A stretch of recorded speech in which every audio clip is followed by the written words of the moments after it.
대림절 두 번째 주의 주제는 회개입니다. 오늘 세례 요한이 외쳤던 회개에 관한 말씀을 중심으로 해서 함께 말씀을 듣도록 하겠습니다.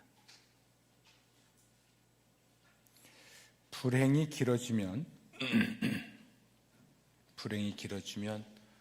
하나님을 의심하죠.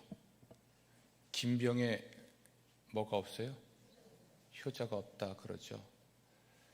불행이 길어지면 하나님을 의심해요. 하나님의 존재, 그분의 사랑, 그분의 능력 또는 그분의 계획과 관련된 것들을 다 의심하죠. 심지어 의심하는 정도가 아니라 하나님을 대체할 것을 찾아요. 그것은 자기가 자기 문제를 해결할 힘이 없다는 걸 인정하는 행위이기도 한데요. 하나님이 나를 도와주셔야 되는데 내 불행이 길어져요. 그러면 하나님을 의심하잖아요. 그러다가 아예 하나님을 다른 것으로 대체해버려요. 나를 도울 수 있는 어떤 사람, 나를 도울 수 있는 그 어떤 조직, 이런 것들로 대체를 하는 것이죠. 혹은 하나님이 아닌 다른 종교, 이것으로 대체하곤 합니다.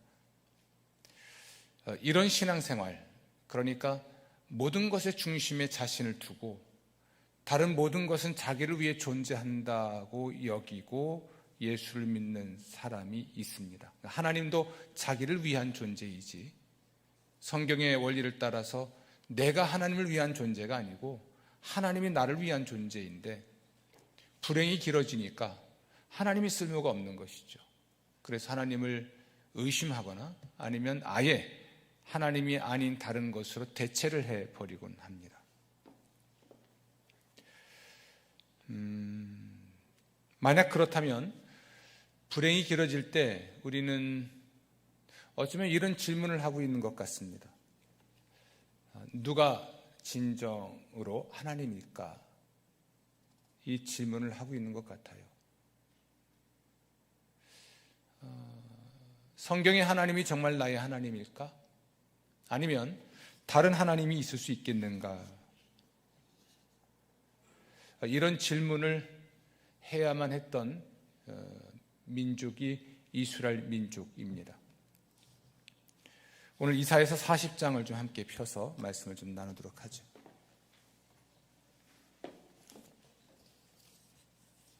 이사야 40장 18절인데요. 이사야서 40장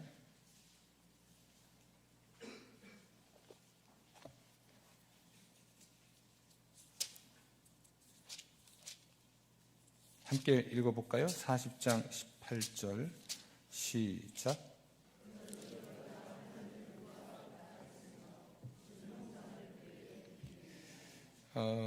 물론 이건 하나님의 반어법이기도 합니다. 하나님과 비교할 수 있는 존재는 없다는 말씀이고 어떤 우상도 하나님과 견줄 수 없다는 말씀인데요. 그 말을 뒤집으면 이스라엘 백성들이 이러한 행동 또는 이러한 생각을 하고 있던 것으로 보입니다. 하나님을 다른 것으로 대체하려고 하다 보니까 누가 또는 어떤 종교가 또는 어떤 신이 하나님일 수 있을까? 이런 질문을 하고 있는 것이죠. 하나님의 대답은 단호합니다. 무엇을 하나님과 비교할 수 있고 또는 누구를 하나님과 비교할 수 있겠느냐? 혹은 하나님을 대체할 수 있는 그 무엇과 그 사람이 있겠느냐? 없다는 이야기죠. 25절 말씀입니다. 다 같이 걸어가신 이가 이르시되 그런즉 너희가 나를 누구에게 비교하여 나를 그와 동등하게 하겠느냐? 하나님을 다른 누군가 비교해서 그러고 보니까 하나님이 저 사람하고 똑같네? 이렇게 할 수 있겠느냐? 할 수 없는 거죠. 또 그렇게 하지 말라고 주님 말씀하십니다. 그런데 이러한 하나님의 말씀 안에는 역설이 담겨 있습니다. 이스라엘 백성들은 그런 질문을 하고 있는 것 같습니다. 하나님이 아닌 다른 어떤 존재와 하나님을 비교하고 또 대체하려고 하고 있는 것으로 보이는 것이죠. 이사야서 40장은 지금 이스라엘이라는 나라가 멸망을 하고 지구상에서 사라진 지 길게는 한 3세대 정도 지났고 짧게는 한 2세대 정도가 지난 듯 보입니다. 한 세대가 30년이라면 한 60년에서 한 90년 정도, 기원전 586년경에 망했다면 510년 어간에 이런저런 상황에 대해서 이야기를 하는 듯이 보여요. 나라가 망했습니다. 그리고 적국의 포로로 끌려갔습니다. 바벨론 포로로 끌려가서 살아온 세월이 상당히 오래 간 거죠. 그러니까 이걸 일컬어서 이제 불행이 길어졌다라고 제가 말씀드린 건데요. 굉장히 불행이 길어진 겁니다.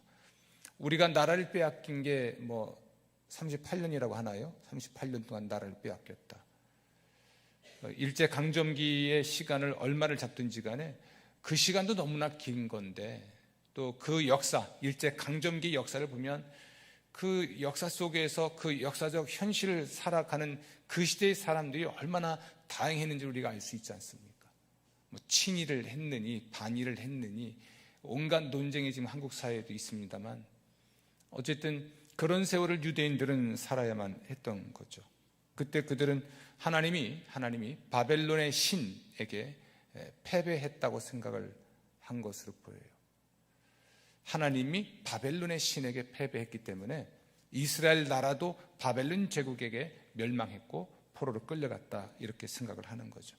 또 그것이 너무 오래 가니까 유대인들이 기대할 수 있는 것 또는 선택할 수 있는 것은 몇 가지 없습니다. 하나님을 대체할 수 있는 어떤 대안을 찾는 것인데, 하나님을 잊어버리고 그저 그 어느 때보다 더 최선을 다해야 되나 보다, 이렇게 생각할 수 있겠죠. 최선을 다하면 될까라는 생각을 한다면 하나님을 자기 자신으로 대체해버린 것이죠. 하나님의 자리에 자아를 앉혀버린 겁니다. 혹은 주변 국가로 대체할 수 있겠죠. 우리 민족을 구원해서 우리를 이 바벨론 포로에서 해방할 수 있는 것은 다른 나라일 수 있다고 생각할 수 있겠습니다. 바벨론이든 아니면 페르시아이든 어느 상황이든지 간에 다른 국가가 우리를 구출할 수 있다면 하고 하나님의 자리를 다른 국가를 갖다 앉힐 수도 있죠. 다른 국가를 앉히거나 자기를 앉히거나, 혹은 국가를 권력으로 표현할 수도 있겠죠. 나를 구원할 수 있고 나를 도울 수 있는 어떤 권력으로 말할 수도 있을 것입니다. 어쨌든 하나님의 자리에 다른 어떤 것을 앉히려고 하는 생각을 할 수가 있는 겁니다. 그런데 하나님은 자기 백성들을 그렇게 끝내실 생각은 전혀 없으십니다. 하나님은 바벨론의 포로로 끌려가서 유배 생활을 하고 있는 자기 백성에게 선지자를 통해서 하실 말씀이 있었습니다. 그것은 결코 하나님이 패배한 것이 아니라는 말씀입니다. 이스라엘의 멸망의 원인이 다른 데 있고, 이것 또한 하나님이 그 백성을 향해 갖고 있던 사랑과 또는 관심의 표현이라고 말씀을 하는 것이죠. 우선 하나님은 바벨론의 우상에 대해서 말씀을 하신 게 있습니다. 이사야서 41장 21절에서 24절인데요. 함께 보시죠. 21절, 나 여호와가 말하노니 너희 우상들은 소송하라. 지금 하나님이 우상들에게 말씀을 하고 있습니다. 우상에게 말씀을 하실 수 있는 건 아니고 이스라엘 백성에게 하시는 말씀이에요.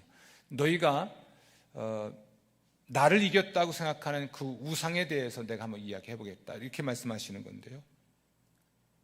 너희는 확실한 증거를 보이라. 장차 당할 일을 우리에게 진술하라. 또 이전 일이 어떠한 것도 알게 하라. 우리가 마음에 두고 그 결말을 알아보리라. 혹 앞으로 올 일을 듣게 하며 뒤에 올 일을 알게 하라.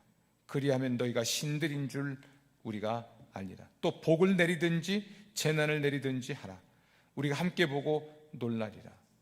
그러면서 하나님 말씀이, 보라, 너희는 아무것도 아니며, nothing, 아무것도 아니다, 없는 존재죠. 너희 일은 허망하며 너희를 택한 자는 가증하니라. 하나님이 어떤 우상으로 설정된 다른 신, 그러니까 바벨론 제국이 섬기는 신이든 이스라엘 민족이 하나님을 대신하여 선택한 그 신에게 말을 거는 방식으로 이스라엘 백성들의 생각과 선택과 행동이 잘못됐음을 지적하시는 겁니다. 이 말씀에 의하면 우상이라고 하는 존재는 결코 미래도 알 수 없고, 물론 과거도 통찰할 수도 없는 존재인 것이죠. 과거를 통찰할 수도 없고 미래도 알 수 없는 존재라면 현재의 삶을 주관할 수 없는 존재인 것입니다. 이 말의 이면에는 무슨 말씀이 있을까요? 역사를 누가 주관하는가? 하나님이 하시는 겁니다. 미래를 누가 결정하는가? 하나님이 하십니다. 과거를 누가 통찰할 수 있는가? 하나님이 하시는 겁니다. 하나님 그분만이 과거와 현재, 미래의 하나님이시고, 하나님 앞에서는 그 과거, 현재, 미래가 다 있는 것이죠. 이렇게 말하면 좀 과할까요? 여러분, 이등용이라는 사람의 인생에 과거와 미래는 하나님 앞에 그냥 펼쳐져 있는 것이죠.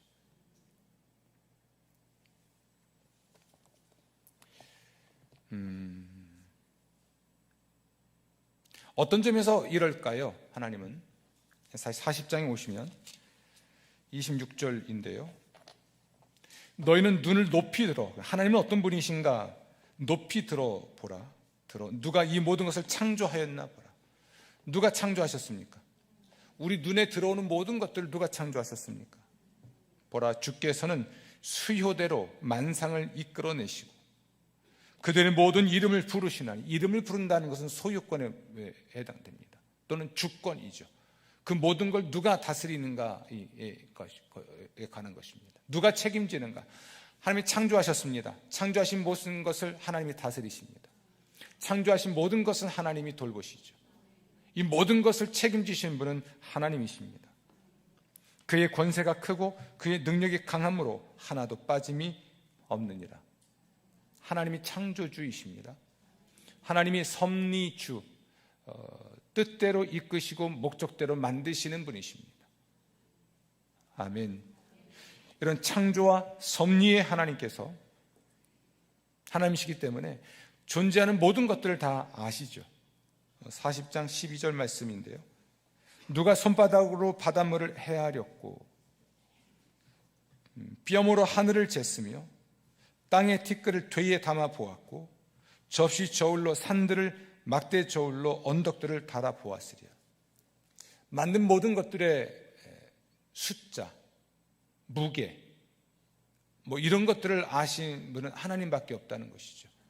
이게 과장법일지 풍위법일지는 모르겠지만 결국 하나님은 창조하셨고 창조하신 모든 것을 정확하게 알고 계시고 그 모든 것들을 지도하시고 그 모든 것들을 이끌어 가시는 분이십니다. 22절, 그는 땅 위 궁창에 앉으신다. 땅 위 궁창에 앉으셨다는 것은 주권입니다. 그분이 앉으셨고 그분이 통치하시죠. 자, 이런 말씀들, 지금 불행이 너무 길어져서 하나님의 존재를 의심하고 하나님을 다른 것으로 대체했거나 하려고 하는 그런 사람들에게 하나님이 이런 말씀을 자꾸만 하시면서 그런 창조주가, 역사의 주관자가, 세상의 주인이 너희를 돌볼 것이다. 아멘. 그러므로 너희가 나를 앙망하고 나를 바라고 나를 따라야 할 것이라고 주님 말씀하십니다. 29절 볼까요? 우선 28절. 영원하신 하나님 여호와 땅끝까지 창조하신 이는 어찌하십니까? 피곤하지 않으시며 곤비하지 않으시며 명철이 한이 없으시며. 바로 그분께서 피곤한 자에게는 무엇을 주십니까? 능력 주시고 무능한 자에게는 힘을 주시죠. 지금 피곤하고 무능하죠. 무력감에 빠져 있습니다. 피곤합니다. 불행이 길어질 때 생기는 정서적 또는 현실적인 생각들이죠. 따라서 소년 피곤할 수 있고 곤비할 수 있고 장정도 넘어지고 쓰러질 수 있지만 31절 읽어봅니다. 오직 여호와를 앙망하는 자는 새 힘을 얻으리니 독수리가 날개치며 올라간 같을 것이요 다른 박질하여도 곤비하지 아니하겠고 걸어가도 피곤하지 아니하리로다. 아멘. 참 이 말씀 우리가 많이 은혜를 받는 말씀이잖아요. 아멘. 여호와를 앙망하는 자는 새 힘을 얻으리니, 새 힘을 얻으리니. 창조주가 힘을 주시는 것이죠. 다른 박질하여도 곤비하지 않고 독수리가 날개치며 올라간 같을 것이다. 비상할 것이다. 독수리가 날개치고 올라가는 걸 보셨나요? 매는 보셨어요? 매?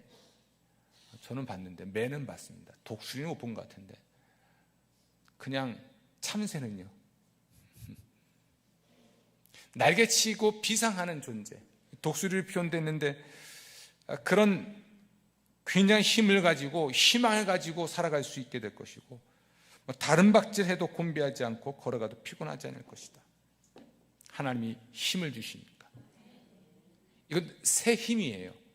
이전부터 있었던 다른 힘과 다른 것으로서 새 힘이기도 하지만 하나님이 주시는 것으로서 사람이 줄 수 없기 때문에 새 힘일 수도 있습니다. 세상에서 얻을 수 없는 힘, 어떤 사람이 줄 수 없는 힘, 권력이 되었던 재력이 되었던 어떤 힘이 아니라 하나님이 주시는 힘이 있기 때문에 그 힘으로 인생을 살 수 있다는 말씀이죠. 하나님이 창조주이십니다. 하나님이 그 모든 걸 직접 다스리십니다. 그 모든 걸 돌보십니다. 이런 하나님의 존재, 그분의 능력, 그분의 섭리, 그분의 사랑, 이런 것을 믿고 신뢰하는 사람에게 하나님이 그 힘을 주신다는 이 약속은 우리에게 희망을 주는 말씀이 분명합니다. 아멘. 하나님이 이렇게 이스라엘의 역사에 개입하시면 결국 바벨론 포로에서 해방하실 것입니다. 이스라엘을 포로로 잡고 있는 그 국가들을 하나님이 징벌하시고 그들의 악행에 보응하시면서 하나님 자기 백성을 구원해 내실 것이 분명합니다. 그런데 하나님이 이렇게 하시는 이유가 하나 있습니다. 여러분, 이스라엘 민족은 왜 바벨론 포로가 됐나요? 그들은 왜 나라를 잃었을까요? 그들은 왜 주권을 잃었을까요? 그들은 왜 불행해졌을까요? 그들의 불행이 그렇게 계속되는 이유는 무엇일까요? 불행이 길어지면 하나님을 의심할 수밖에 없음에도 불구하고 우리는 하나님이 이러한 축복을 또는 구원을, 은총을 부어주시는 분인 것을 분명히 알고 믿는다고 고백하는데 그 전에 이스라엘 백성이 알아야 할 게 하나 있습니다. 그건 그들이 불행해진 이유에 관한 것입니다. 이사야 40장입니다. 1절, 너희는 예루살렘의 마음에 닿도록 말하며 그것에게 외치라. 그 노역의 때가 끝났고 그 죄악이 사함을 받았느니라. 그의 모든 죄로 말미암아 여호와의 손에서 벌을 배나 받았느니라 할지니라. 아멘. 여러분, 얼핏 보기에 이스라엘 민족은 바벨론의 포로가 된 것 같습니다. 그러나 진정한 의미에서 그들은 하나님의 포로가 되어 있습니다. 그들은 왜 하나님의 포로가 되었을까? 죄를 지어서 그렇습니다. 나라가 왜 망했을까요? 죄를 짓고 벌을 받은 겁니다. 그리고 그 노역의 때가 끝났다. 노역의 때가 끝났다는 것은 형벌의 기간이 끝났다는 얘기입니다. 형벌의 기간이 정해지기 전에 하나님은 끊임없이 경고하고 경계하여 회개할 기회를 주셨습니다. 그러나 그 기회를 잃어버렸을 때 그들에게는 노역의 때, 형벌의 기간이 정해집니다. 이제는 옥에 갇혀버린 것이죠.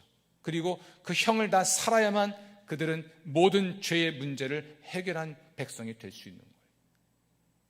여러분, 하나님이 자기 백성을 구원하시겠다는 이 약속의 말씀, 그러므로 그것이 그 백성들에게는 위로가 되는 말씀이 분명하지만 그들은 자신들이 그렇게 불행해진 이유를 알아야만 했고, 그리고 그것이 어떤 결과를 가져왔는지도 알아야만 했던 것입니다.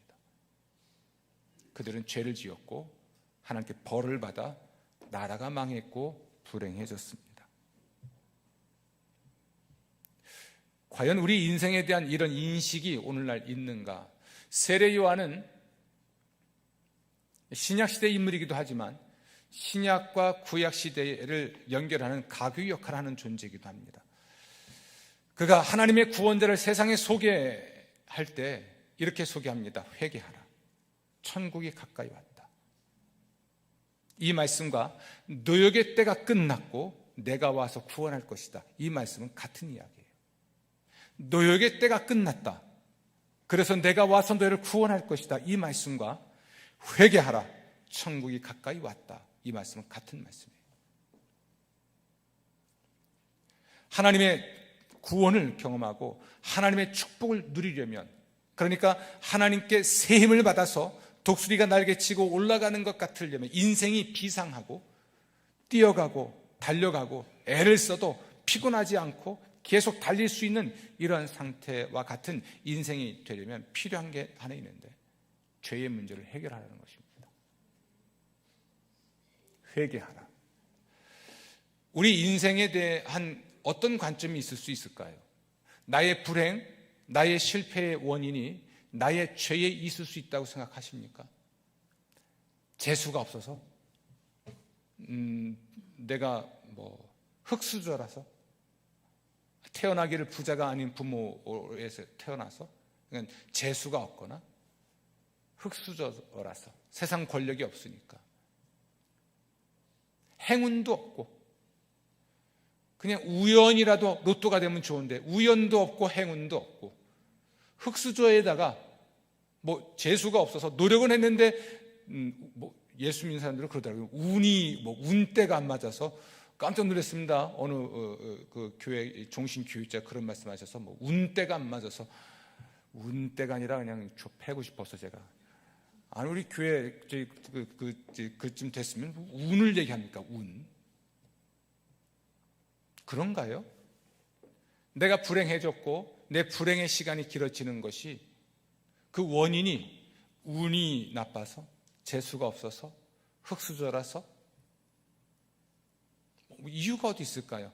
여러 가지 이유가 있겠지만 그 중에 매우 중요한 이유로서 내가 죄인이라서, 매우 특별한 어떤 죄를 지었기 때문에 그에 대한 하나님의 벌로 이런 불행을 내가 겪고 있고 이 불행이 길어질 수 있다는 생각을 해보시나요? 우린 해야 돼요. 오늘 이사야서 40장은 분명히 하나님이 그 이스라엘 백성에게 오시고 하나님 백성들을 바벨론에서 구원하실 것이고 라고 하는 그 구원과 축복에 대한 말씀입니다. 그래서 오늘 1절 말씀에서도 이렇게 말씀하시는 겁니다. 내 백성을 위로하라, 이렇게 말씀하시는 겁니다. 어떻게 위로가 되냐면, 너희들 노역의 때가 끝났다, 죄는 용서받았다, 형벌을 다 받았다, 2배나 받았다, 이제 내가 너에게 갈 것이다, 너희를 구원할 것이다. 아멘. 그래서 위로하라는 거거든요. 이 말씀 속에서 근본적인 질문을 하나 해야 돼요. 우리 인생에 대한 새로운 관점, 나의 불행과 이 계속되는 이 불행의 원인이 흙수저이거나 운이 나빠서, 재수가 없어서 이런 이유가 아니라 나의 매우 특별하고 구체적인 어떤 죄 때문일 수도 있지 않은가. 여러분, 죄의 문제를 다뤄야 됩니다. 회개하라. 회개.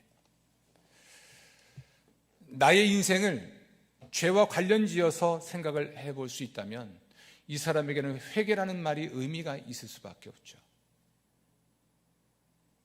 회개는 죄인이 하는 겁니다. 그렇죠? 여러분, 뉘우치는 건 누가 하는 겁니까? 잘못한 게 있는 사람이 뉘우치는 거잖아요. 근데 우리 시대는 회개가 필요 없는 듯이 말을 해요.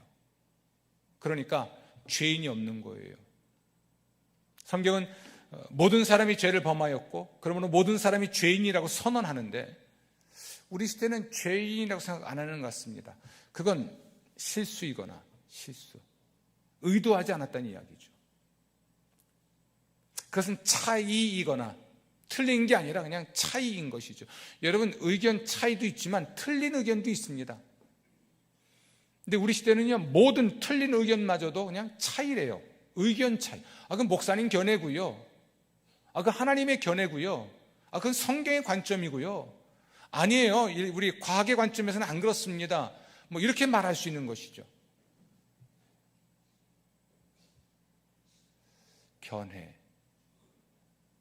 견해 차이로 인한 어떤 차이이지 이건 죄가 아닙니다. 그건 실수지 어떻게 죄가 될 수 있습니까? 여러분, 일반적으로 다른 일반인들과 토론하는 자리에서 죄를 얘기하면요, 미개인 취급당합니다. 아이고, 언제적 얘기하십니까? 지금 이 문명국가에서, 이 문명시대에 무슨 죄를 얘기합니까? 여러분, 죄를 이야기하지 않을 수 없는 것은요, 우리 시대에는 그 어느 시대보다도 정교하게 법이 발달한 것을 보면 알 수 있잖아요. 법이 더 복잡해지고 아주 정교해지잖아요. 이건 우리 인간에게는 죄라는 문제가 심각하다는 것을 이야기하는 겁니다. 이 죄의 문제를 해결하지 않으면, 죄를 통제하거나 죄를 덜 짓게 하지 않으면 우리 인간의 삶이 무너지고 망가질 수 있다는 생각을 하고 있는 거 아닐까요? 전례 없는, 역사 속에 등장하지 않았던 바이러스가 등장합니다. 코로나19도 그런 거잖아요. 코비드 19도 그런 겁니다. 이제 빙하가 녹아내린답니다. 수백 년, 수천 년간 빙하 속에 있었던 바이러스가 튀쳐나올지도 모른다는 우리 불안감이 있잖아요. 이럴수록 우리 인간의 병도 많아지고, 병이 많아진다는 이야기는 의외로 치료약도 많이 발달하는 거죠. 약이 많이 발달한다는 건 병도 많아지고 정교해진다는 겁니다. 여러분, 우리 시대에 죄가 있습니까? 죄인을 죄인이라고 말을 할 수 있습니까? 그건 죄입니다. 그건 잘못된 일입니다. 당신 죄인이에요. 당신 잘못됐어요. 당신 고쳐야 돼요. 회개하십시오. 바꾸십시오. 돌이키십시오. 이 말을 들을 수 있는 곳이 교회당밖에 없어요. 일반의 토론회장에서 죄를 이야기하고 당신 틀렸네요 라고 말하면 문명인이 아닙니다. 지성인이 아니에요. 정말 지성인은 틀린 게 아니라 다를 뿐이라고 말을 해야 되는 겁니다. 우리는 동성애를 죄라고 말을 하죠. 근데 세상은 성적 취향의 차이라고 말을 합니다. 성적 취향. 청장 좋아하십니까? 된장 좋아하십니까? 이런 취향. 그런가요? 죄를 죄라고 말을 하지 못하는 세상에서 목사는 죄를 죄라 말 못하고 죄인을 죄인이라 말을 못합니다. 세상은 그 중심에 자신을 두고 있기 때문에 그래요. 그런데 선지자 이사야를 통해서 하나님이 하시는 말씀은, 너희들이 지금 노역의 때를 살았던 이유는 죄를 지었기 때문이고, 이제 내가 너희에게 가서 너희를 구원하고 너희를 축복하는 이유는 노역의 때가 끝났기 때문이다. 너희의 죄가 용서받았기 때문이다. 내가 너희의 죄를 용서했고 너희가 벌도 2배나 받을 만큼, 2배라는 것은 충분히란 뜻입니다. 충분히 벌을 받았기 때문에 이제 내가 너희를 구원할 것이다, 이렇게 말씀하십니다. 사랑하는 성도 여러분, 우리 하나님의 구원의 축복을 받을 것은 분명히 우리의 위로가 되는 말씀이 맞습니다. 그런데 오늘 이사야서 40장의 구조는 그것만 말하지 않죠. 하나님을 믿고 앙망하는 자가 세임을 얻을 것이다. 아멘. 그 약속 이전에 하나님께서 하신 말씀이 있습니다. 너희의 노역의 때가 끝났기 때문에 그런 복을 줄 것이다. 노역의 때, 벌을 받고 있는 동안에는 하나님을 앙망해도 하나님이 세임을 안 주신 거예요.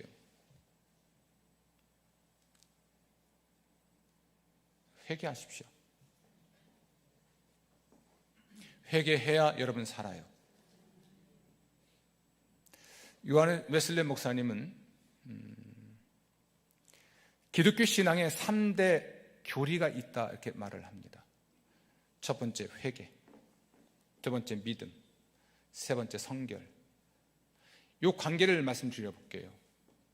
성결 또는 구원 혹은 축복 또는 하나님의 나라는 방 안입니다. 방 안이에요. 정원이 있습니다. 현관이 있고 문이 있습니다. 회개는 구원에 이르는 현관이다. 현관이 회개예요. 많은 사람이 정원에서 놀고 있습니다. 정원의 꽃도 보고 나무도 보고 하늘도 보고 그것으로 충분하다고 생각하고 행복해하죠. 이런 사람은 천국에 들어가지 않은 상태죠. 천국은 정원보다 아름답고 정원보다 화려하고 정원보다 안전하고 정원보다 복된 곳입니다. 이 천국 들어가 보지 않았으니까 정원이 좋은 거죠. 정원이. 아유, 여기가 좋사오니. 천국을 맛보지 못했으니까. 저의 경험을 말씀드리면 이해가 되실까요? 진짜 맛있는 커피를 맛본 일이 없으니까. 우리가 프랜차이즈 가서 온갖 아메리카노만 먹고 사는 거예요. 나쁘다는 얘기가 아니라 그 맛도 맛이 있지만 커피 본연의 맛을 모르니까 그냥 프랜차이즈 커피 한 잔으로 충분히 만족할 수 있죠. 천국을 맛보지 못했으니까 정원으로 만족한 거예요. 근데 천국에 들어가려면, 방 안으로 가려면 첫 번째 현관을 들어가야 돼요. 현관이 회개예요. 회개. 우리가 처음 구원받을 때도 마찬가지지만 신자의 회개가 있습니다. 불신자의 회개는 이 구원의 첫 문인 회개라고 하는 게 현관에 들어가는 것이지만 신자들 또한 회개가 있습니다. 그럼 나중에 말씀드리겠습니다. 다른 기회에. 오늘은 이 현관 얘기하는 거예요. 현관을 들어가지 않고는 문을 열 수가 없어요. 문은 믿음이에요. 믿음. 믿음의 문을 열고 들어가는 것이 천국이죠. 회개와 믿음, 회심이죠. 사랑하는 성도 여러분, 우리가 천국의 삶, 하나님이 내게 오셔서 나를 구원하시며 내가 하나님의 구원과 축복을 누리는 이 복된 삶을 위해서 맨 처음 근본적으로 해야 할 일은 회개입니다. 회개해야 돼요.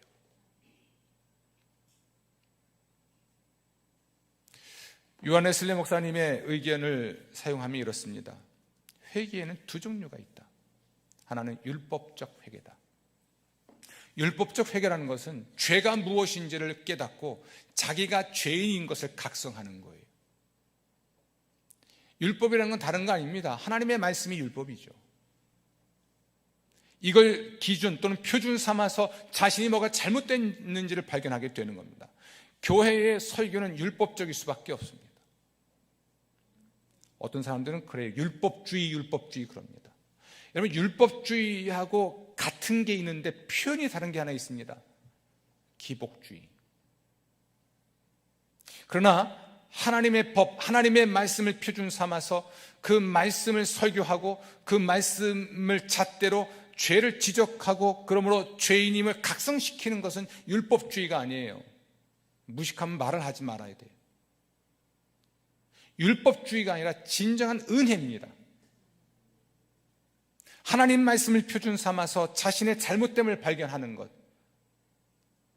여러분, 그러므로 양심의 찔림을 받고 자기의 죄를 발견하고 자기가 죄인임을 각성하고 자기를 이 죄에서 구원할 수 없다는 이 무능함에 대해서 탄식하게 되는 이것이 하나님의 은총입니다.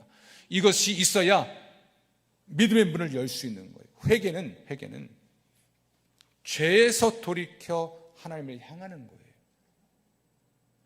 죄인인 나는 내 죄는 무엇이며 내가 어떤 죄인인지를 깨닫고 그러나 나를 구원할 능력이 내게 없다는 그 무능함 때문에 슬퍼하고 탄식하다가 하나님의 구원자를 향하여 돌이키는 것이 회개입니다. 하나님의 구원자를 앙망하는 것, 신뢰하는 것, 그러므로 그분을 절대 의지하고 의존하는 것, 자신의 구원을 위하여 그 우리 주 예수 그리스도 구원자를 의존하는 것이 믿음인데요. 신뢰하는 믿음인데 그 믿음이 있어야 천국 들어가거든요. 많은 사람이 현관도 들어오지 않아요. 회개를 촉구하면 싫어합니다.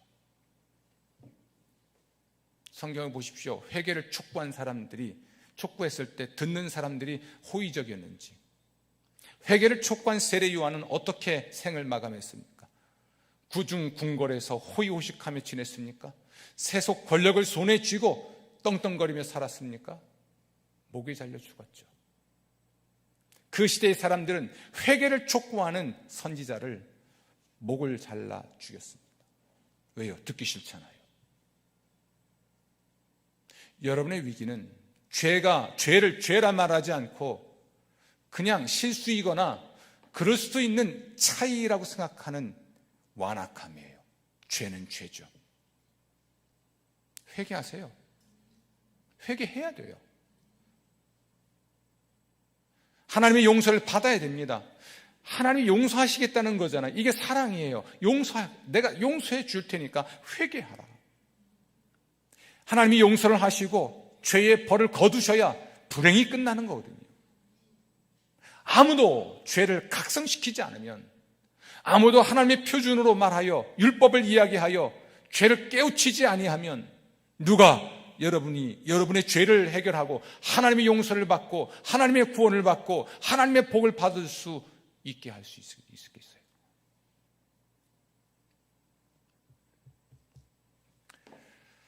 회개는 율법적 회개가 있고, 두 번째는 복음적 회개가 있다고 합니다. 이 복음적 회개는 마음의 변화와 삶의 변화로 이어진 회개입니다. 이걸 회개에 합당한 열매라고 하지요. 회개의 진정성을 검증해 볼 수 있는 것이 마음과 삶의 변화예요. 마음의 변화 없이 지적 동의로 끝난 것은 참된 회개일 수 없는 거죠. 어쩌면 율법적 회개로 끝난 것입니다. 깨닫기는 하였으나 각성은 되었으나 그리스도를 향하지 않고, 깨닫고 각성은 되었으나 마음이 변화되지 않고 삶이 변화되지 않고 있다면 그의 회개는 가짜죠. 그에게는 형벌의 기간, 노역의 기간이 끝나지 않습니다. 하나님의 형벌은 계속될 것입니다. 불행이 점점 더 길어질 것입니다. 이 모든 것이 하나님의 사랑이고 이 모든 것이 하나님의 은혜에서 비롯됐다면 이해가 되시겠습니까? 어긋난 길 가는 자식에게 매를 드는 부모는 잘못된 부모입니까?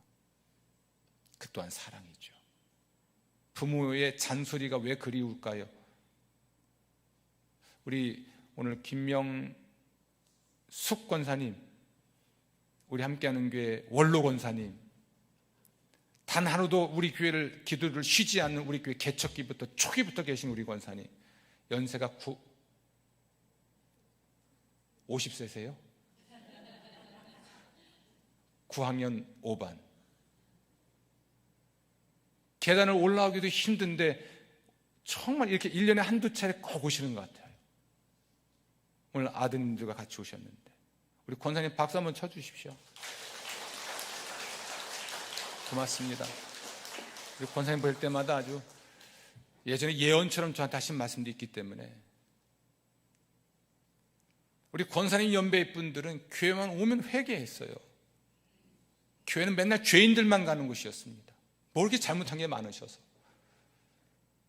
그 뒤에 이제 8학년 3반, 8학년 1반, 7학년 몇 반이 지금 쭉 앉아 계십니다. 우리 젊은 성도들, 이분들 때문에 이 함께하는 교회 건물에서 예배 드리는 거예요. 눈물로, 피땀으로 정말 남을 팔아 장사하고 식육류 걷어다가 그 비누 만들어 팔고 이러면서 이 예배당 짓고 눈물로 지켜온 교회인데 지금 말이 딴 데 샌다.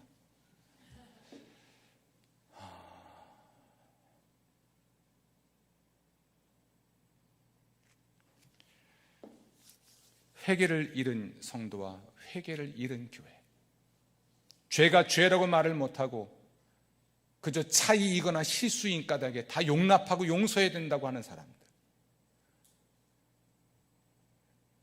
우리에게 하는 겁니다.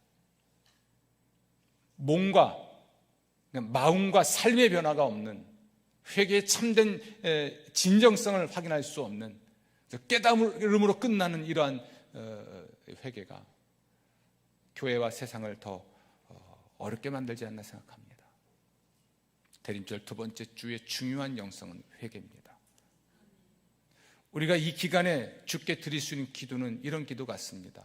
고대의 사람들은 이렇게 기도했습니다.